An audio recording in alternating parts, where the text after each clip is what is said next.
So, what exactly is this big data we talk about? Well, defined, big data is extremely large data sets that may be analyzed computationally to reveal patterns, trends, and associations, especially relating to human behavior and interactions.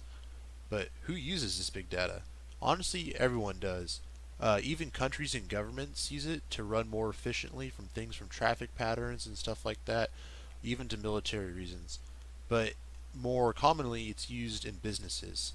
Most common is thought to be used with large businesses, which they do because they have access to more data that they have obtained over the years.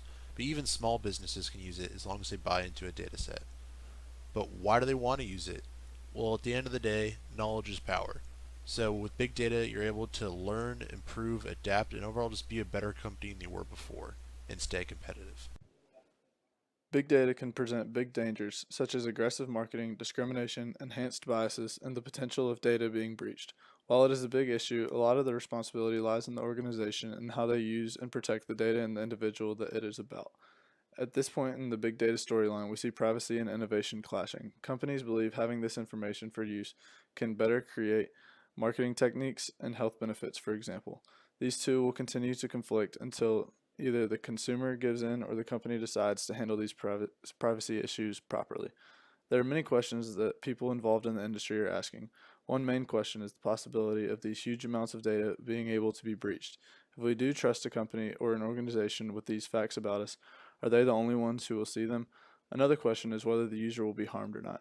Data and customer relationship is huge to a business's success. They must take seriously the customer's trust to retain its profit and relationship. Is the information too personal?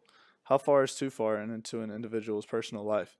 The opt-in and opt-out and terms and conditions discussions are interesting topics to me as well. Oftentimes, individuals don't even know they're agreeing to forfeiting information because the box is already checked and they didn't see it, or it's too deep within the terms and conditions and nobody reads because for one, they're too long, and two, you most likely cannot continue the service without agreeing. Risk and benefit analysis is something that is a major factor in the ethics behind these privacy issues. Often, if someone is getting a benefit out of it, they won't mind the company having their information because it's helpful, but the organization can oftentimes have this skewed. Accurate algorithms for weighing these risks and benefits are vitally necessary and important to answer the question of whether it's right or not. There are three flags for intrusion on personal privacy. One, the use of intimate and personal information without consent. Two, the manipulation of a person's mental or bodily states without informed consent. And three, surveillance of innocent people without democratic process. While assessing these red flags, there's a four-step process that we can take to creating the safest privacy right now. One, demand that our government regulate properly. Two, build regulation into the fabric of the internet. Three, take ownership and responsibility ourselves. And four, encourage organizations to be transparent about their practices. How far is too far? Regarding big data, companies should follow all legal guidelines. Companies should not be able to access private and sensitive details about a person's life without notice and consent. Companies should also not be allowed to manipulate a consumer's emotional well being. Lastly, companies need to be clear about the purposes of the data they capture and use. For instance, if the data collected is going to be sold to a third party. One example of going beyond the ethical boundaries of big data is China's social credit scoring system. With this big data system, the government has unlimited access and control over its citizens. The following video goes into more detail.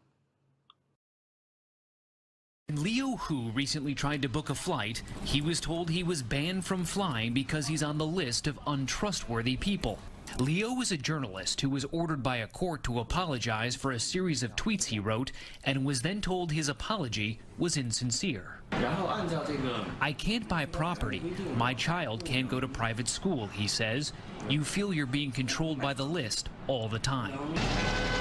And the list is now getting longer, as every Chinese citizen is being assigned a social credit score, a fluctuating rating based on a range of behaviors. It's believed that community service and buying Chinese-made products can raise your score. Fraud, tax evasion, and smoking in non-smoking areas can drop it. China's growing network of surveillance cameras makes all of this possible. It can recognize more than 4,000 vehicles. Xu Li is the CEO of SenseTime, one of China's most successful artificial intelligence companies. It has created smart cameras for the government that can help catch criminals, but also track average citizens. You can tell whether it is an adult, a child, a male or female. Ken Dewaskin has studied China's economic and political culture for more than 3 decades. He says how the new scoring system truly works is kept secret and could be easily abused by the government. How far into people's daily mundane activities does this go? Well, I think that the government and the people running the plan would like to go as deeply as possible to determine how to allocate benefits and also how to impact and shape their behavior. The fear, of course, is that the government may use this social credit scoring system to punish people that it deems not sufficiently loyal to the Communist Party. And trying to clear your name or fight your score is nearly impossible because there is no due process. Ben Tracy, CBS News, Beijing. A good example of a company ethically using big data, ironically enough, is Caesar Entertainment Group, most famous for owning casinos in Las Vegas, Nevada. An important principle for ethical data use is that it should only be used and done with the expectation of a tangible benefit. Ideally, it should deliver value to all concerned parties, even the individuals who generate the data, as well as the organization that collects and analyzes it. Joshua Kanner, Senior Vice President of Revenue Acceleration at Caesar Entertainment, says, "Before conducting any new analysis, we ask ourselves whether it will bring an actual benefit to the customer in addition to the company. If it doesn't, we won't do it." Caesar Entertainment also focuses on not discriminating. The United States law prohibits discrimination based on gender, race, genetics, or age. Yet, through big data processes, they can basically protect all those characteristics without actually looking up for fields specifically labeled gender, age, or race. Caesars Entertainment has a simple yet effective litmus test for fairness, which it calls the Sunshine Test. Whether the issue can be discussed openly in the final decision disclosed without any sense of misgiving. Before actually deciding on a course of action that requires customer data, the company's executives imagine how people would react if all the details were out in the open in the light of day. Would these strengthen or threaten customers' relationships are the questions they ask.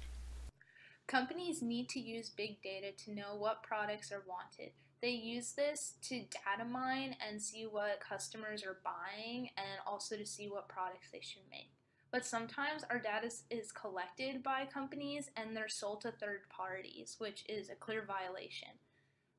We should read privacy statements of such things like credit card banking and like if you sign up for a credit card at Target, for example, and we have to be smart about where we go online. Some websites aren't secure and your data can be collected off of your laptop while you have those tabs open. And the third thing is, especially in this digital age with apps such as Instagram and Snapchat, you can't overshare your information. People can find your location, things that you look at, and they can target advertisements to you, and they can always know what you're doing at all times. Big data and analytics in action. A shopping centre installs beacons to monitor footfall across the large area of the centre. These can track mobile phones using anonymous detection of Wi-Fi signals. Shoppers can log into the Wi-Fi from their smartphone and get free internet access. The web page offers an opt-out checkbox. If the customer does not check the box, perhaps they're in a hurry to get onto the internet and move past this quickly. They have accepted being tracked by the centre, becoming identifiable on return visits, and consenting for the centre to sell their data. The problem.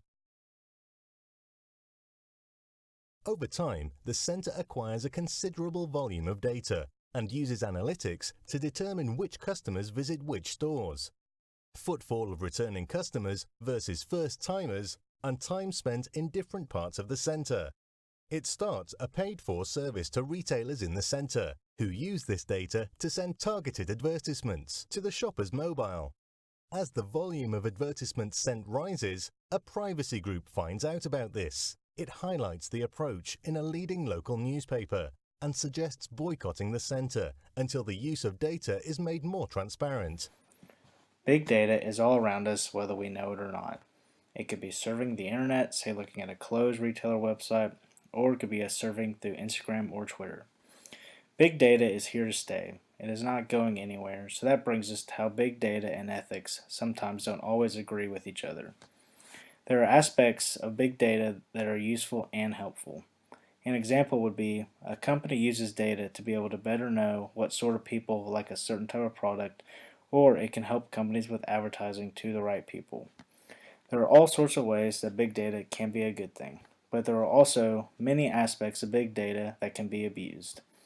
People feel that big data sometimes invades on their privacy and it goes a little too far into knowing things about people. Also, people's information can get stolen either by a hacker or by people selling someone's information to a third party. Overall, big data is needed, but there needs to be boundaries and limits to what big data can do so that people can feel that ethically, big data is doing the right thing.